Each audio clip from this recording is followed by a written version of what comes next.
according to the police, I'm a hardened criminal. So you're an aspiring mobster in the 1950s that came from humble beginnings. You live in a tiny beat-up home with your parents at the bottom of society, with no power or status.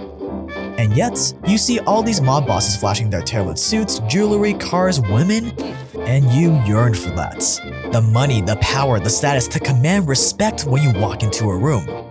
But in order to be that mob boss, you have to ascend the ranks of the Mafia. And what is the best way to ascend the ranks of the Mafia? Finding a way to make easy money from something that is always in demand, also known as being a racketeer, an earner. Sure, you could go for extorting construction companies, substance smuggling, or even laundering money through casinos. But the problem is these rackets are well known and the competition is fierce. If you're not taken out by a rival mob, there's probably gonna be a cop watching your every move. You need something simpler, something that is easy to control, less obvious so it draws less attention, while still making you rich. Then one day you strike gold. Trash. Yes, you heard that right, becoming a trash man, collecting garbage, waste management, whatever you want to call it. I'm in a waste management business. The stuff people leave in their driveways for trucks to collect every few days. Now I know what you're thinking, trash? That's so unsexy, why would the Mafia get involved in that? Exactly. That reaction you just had is the exact same reaction the feds are gonna have. It's low-key, unexpected, and easier to stay under the radar. Garbage business. Yeah, I know. Compared to running a casino or smuggling, taking bags of trash from point A to point B is insanely simple. You don't even need a lot of capital to get started. All you need is a truck and a couple of street guys, who are just bubbling to have an opportunity to make money and move up the ranks. And there will always be a demand for the service. In the 1960s, the average American produced just over 2.5 pounds of trash a day. Today, the trash industry in the US is worth more than $63 billion. Not a bad number for something no one pays attention to. Plus, the business is legal. Not only can you make money without the cops breathing down your neck, The cops are finally leaving garbage alone. but such a boring, inconspicuous business is perfect for laundering all your Mafia's dirty money. The only problem is, the government was in charge of collecting trash for most of the 20th century. So if you're planning on getting in the waste management business, you need to wait for the right opportunity to come. And that opportunity came in 1957 and resulted in the rise of a new breed of mobsters, the garbage racketeers.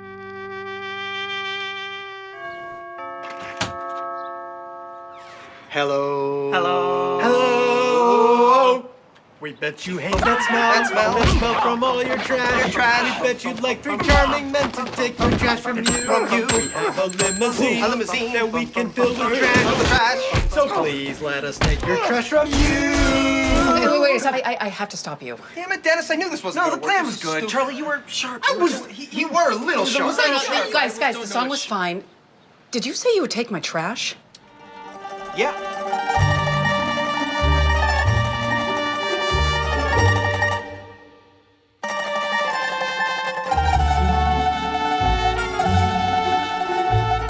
The mob controls an industry that's a necessity to every single one of us.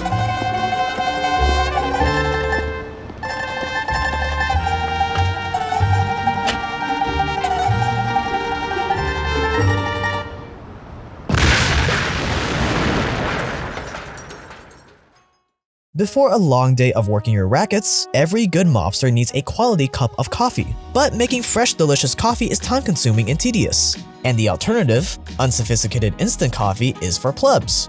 If only there was a way to make coffee that is just as fast as instant coffee, while being just as high quality as freshly brewed hipster coffee for all you caffeine addicts. Enter Cometeer, today's video sponsor. Now, I am an incredibly lazy person. I hate cooking and I hate making coffee because it takes way too much time for a drink that I just finished in like 1 minute. That is where Cometeer comes in. Cometeer is unlike any other coffee. There's nothing quite like it on the market right now. How it works is that Cometeer partners with the best regional roasters, and then Cometeer grinds and brews the coffee to perfection, and then they immediately flash freeze it. And because they flash freeze it, it locks in the flavor and freshness unlike any other coffee solution. And then it ships right to your door in these nice little boxes, and inside each box are these little capsules that you keep in the freezer. And then when you're ready, if you like hot coffee, all you gotta do is take one of these, open them up, squeeze it into a glass, add hot water, and that's literally it. But I like latte, so here's what we're gonna do. Ice, you leave one of these out in the fridge so it melts, add milk, open it up, and pour it in. And now you have an amazing glass of latte in like 3 seconds.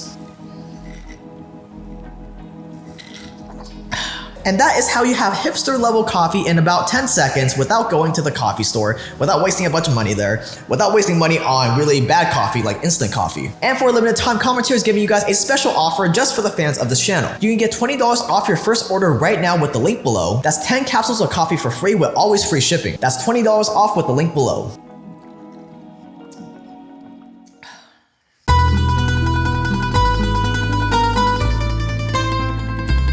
By the start of the 20th century, cities like New York suddenly had a lot more people living there, which led to a lot more garbage being produced. So to deal with the trash, the city basically just threw most of it into the ocean, which obviously made coastal cities in New Jersey pretty annoyed.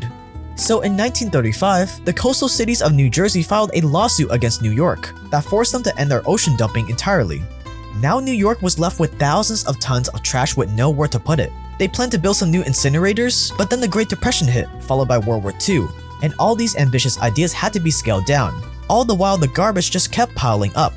That was until 1957, when New York's municipal authorities decided that they were tired of being responsible for the mountain of trash the city's residents were creating. So they stopped collecting commercial waste entirely. If businesses want to get rid of their trash, they would have to hire private companies to do it. That way the blame would go on these private companies instead of them for the trash problem. In other words, the government of New York privatized the collecting of trash from companies. And this was the opportunity you've been waiting for.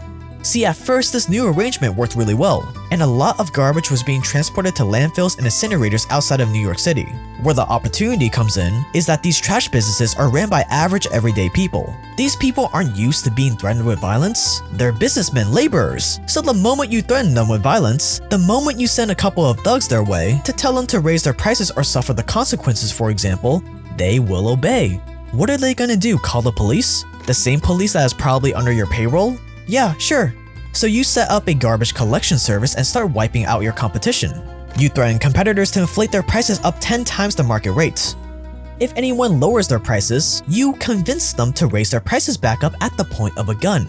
You tamper with weight scales to make it look like you're transporting more trash and then pocketing the difference.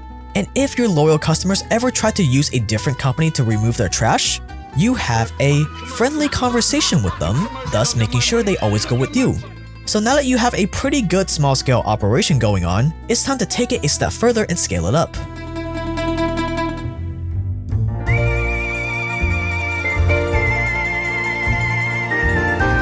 The next step is to infiltrate the labor unions for garbage men and take them over. Once you do that, you are now the boss of a bunch of garbage collectors for a given area that all use these strong arm tactics against competitors and customers. As the Mafia gained more and more of a foothold in the industry, they split most cities up into territories, just like they did to sell substances and to extort people. Each territory had its own number of stops, Mafia slang for customers that needed their trash picked up. And in an actual free market, these customers would choose the cheaper garbage collector and go with them. This competition for customers would drive down the cost of garbage collection. But as you know, competition is a sin. Since you control the garbage union, you get to dictate how much all the garbage collectors for a given area are allowed to charge. And for any garbage men in the area that aren't a part of your union, you can always convince them at the point of a gun to price their services higher than yours, so customers have no choice but to go to you. That way, all the good jobs for huge corporations that produce a ton of trash go to you. Of using threats and violence to gain and hold a monopoly on commercial garbage collection in the co-op city section of the Bronx. And to top it all off, even if these customers didn't want to use your Mafia-affiliated services, and they wanted to pay extra to use your competitors, they had no choice. There is no switching your garbage company in the Bronx. Harold Kaufman comes to me and says, I want to dispose of your garbage.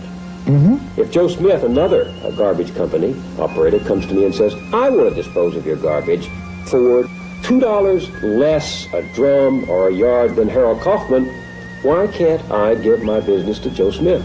Because you won't get your truck out of there.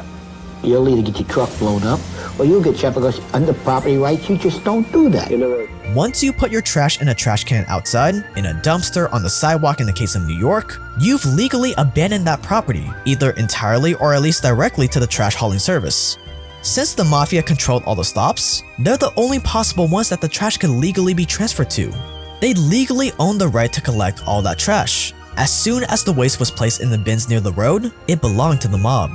and the mob have the property rights over my You don't own garbage. it. You don't own it. It's your company. It's your garbage, but you don't own it. I own it. I have the property rights. I, Harold Kaufman, have the property rights because if I don't, I'll go to Vinnie Mara who'll kill you. That's the way organized crime has been in there from the word go. And again, if anyone stepped out of line, if any new competitors popped up, trying to poach your customers, they would soon regret it. Threats, violence, beating people up with baseball bats, firebombing garbage trucks, and even the occasional hit were all just another day in the life of a garbage racketeer. Mr. Mahan came with his trucks, took the garbage, put the compactors in there. He's ready to do the big job. First thing that happened, 12 of his trucks where sand was put in it. Didn't work. Mr. Mahan was stubborn. Then a gun was put to Mr. Mahan's head. He was given a choice. Either get out, or you won't have to worry about picking up garbage.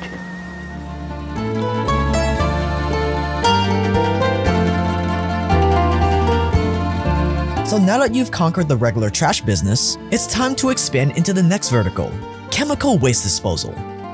Kaufman said it was easy for them to get temporary state disposal licenses and then just let the chemical drums pile up.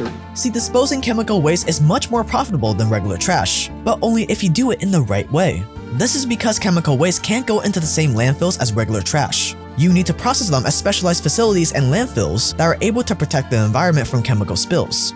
Because of this, chemical companies pay big money to get rid of their chemical and hazardous waste, way more than they would pay for regular trash. So obviously, this is the next logical step to build your empire. And where the opportunity lies is that instead of actually taking the expensive steps to dispose of these chemicals in a safe manner, you simply take all of that dangerous toxic chemical waste, mix it in with your regular trash, and dump it straight into normal landfills. After all, you've been dumping garbage in the same places for years, so who would ever suspect something was wrong? And then you can pocket the giant difference. And if toxic waste made you rich, recycling made you even wealthier. Just like toxic waste, collecting recyclables costs way more than normal trash. That's because you have to sort it, clean it, and send it off to separate recycling plants. But again, you can just sidestep all of that, mix in the recyclables with regular trash, and pocket the difference. They save all those costs of cleaning up the material. They save the time and the prospect time of going out and securing markets for the sale of the material. On top of all this legitimate cash flow, the trash business also allows you to launder money and to have proof of employment to make it look like all your other dirty money came from this legitimate business. But then it all came tumbling down in the 90s.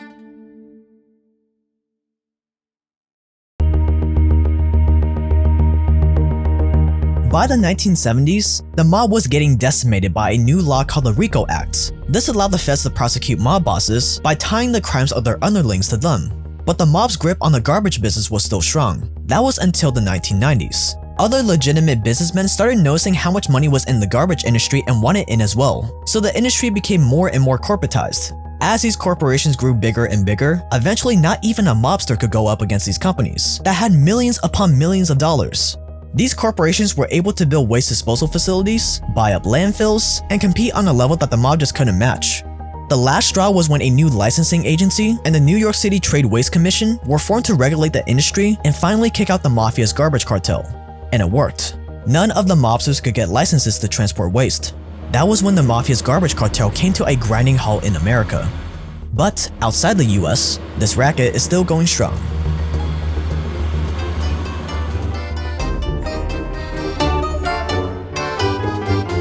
Today, the waste disposal business in Naples, Italy is completely controlled by one mafia family, the Camorra. They're one of the oldest and largest organized crime syndicates in Italy, even older than the Sicilian Mafia, and they've been controlling the trash industry for at least 25 years. Just like the American Mafia, they dump toxic waste into normal landfills or on land they buy in the countryside, poisoning a lot of people and animals in the process. Lo sversamento illegale dei rifiuti in cava prima e nei terreni poi, il bruciare, l'incendiare ogni notte questi rifiuti tossici naturalmente ha delle gravi conseguenze per il territorio, per l'ambiente e per i cittadini che vivono, soprattutto per i cittadini che vivono in quelle aree. They lease their properties to other Italian waste haulers too, which means even more trash is dumped in Naples. In the end, there aren't any landfills available for public waste for the city of Naples itself, which means most of it ends up in the street and highways. And it's not just in Italy. In other parts of Europe and even Taiwan, mafia bosses have taken over the trash business, with devastating consequences for the locals. Another man's trash really is another mafioso's treasure. If this is your first time watching this channel, we make video essays, documentaries just like this one every single week on the most provocative stuff in the world of money, power, war, and crime. So if you enjoyed this video, you're definitely gonna enjoy the other one, so click that subscribe button below. It's completely free and you can always dislike, unsubscribe, and leave me your best hate comments below. If you want more day in the life kind of stuff, you can follow me on Instagram at jaketran.io. The more you guys watch the video to the end, the better it is for the YouTube algorithm, so seriously, thank you so much for being part of the Watch to the End Club. Keep sharpening that mind, stay dangerous out there, and I will see you guys in the next one.